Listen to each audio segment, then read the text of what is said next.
There's a patch of land out in the Appalachian Mountains, past the forgotten coal towns and twisted trails, where the trees lean too close and the wind never feels quite right.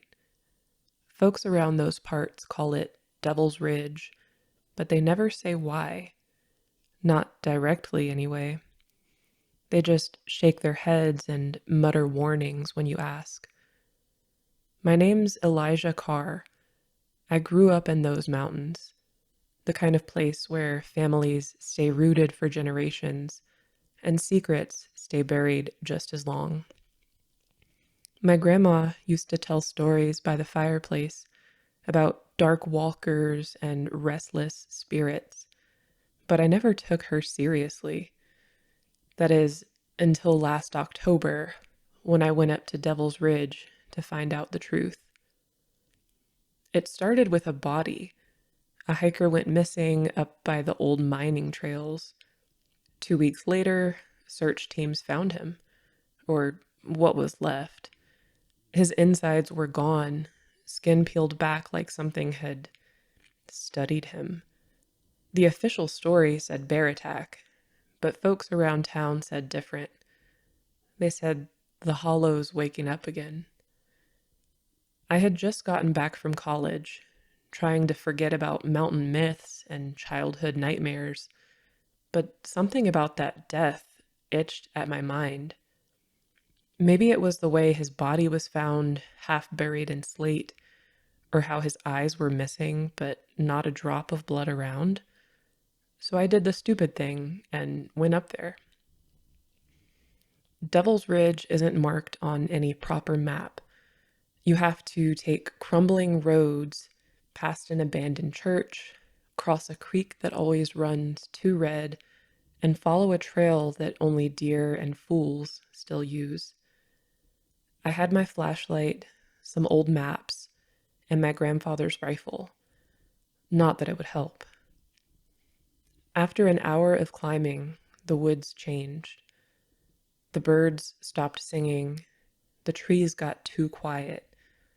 My compass spun in slow circles like it was dizzy. Then I saw it. The hollow. It's not really a valley. It's more like a gash in the land filled with dead trees, rocks blacker than coal, and a fog that clings low like it's trying to drag you in. Locals say if you step into that fog, something steps out, something wearing your skin.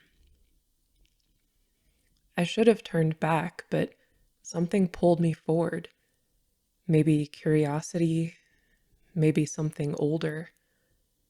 About 100 yards in, I found the mine shaft, just a black mouth in the hillside, half collapsed and boarded up, except the boards were ripped outward. Inside, it smelled of rot and sulfur. My flashlight flickered as I stepped in. The walls were lined with claw marks. And then I saw the bones, piles of them. Human, animal, some unrecognizable. That's when I heard it. A whisper. It wasn't in English. It was like wind through bone or breath inside your head. I turned, and standing at the tunnel's edge was a figure. Human shaped, but wrong. Its skin hung loose, like it didn't fit. Eyes were too wide, and the mouth stretched into a smile too slow to be real. I raised the rifle.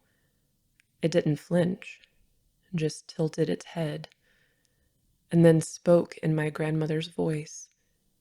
You shouldn't have come here, Eli. I ran. The thing followed, but not with footsteps. It moved through the trees, slipping between shadows like smoke. No matter how fast I ran, it was just behind me, whispering in voices that weren't its own. My mother, my sister, even mine. I tripped just past the creek, landing hard.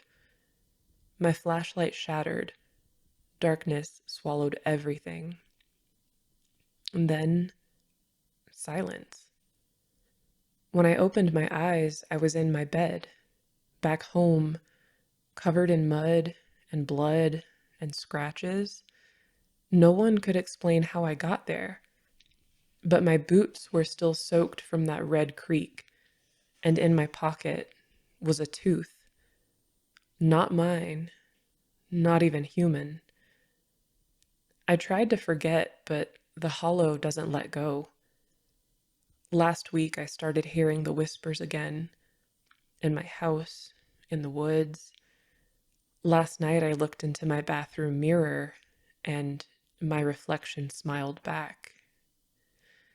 They say the skinwalkers came from the old stories, spirits that could steal your body and your voice, mimicking you until even your kin couldn't tell the difference. But the ones in the hollow, they don't just wear your skin, they keep your soul. So if you're ever hiking in the Appalachians and you hear your own voice calling from the fog, don't answer. It ain't you anymore.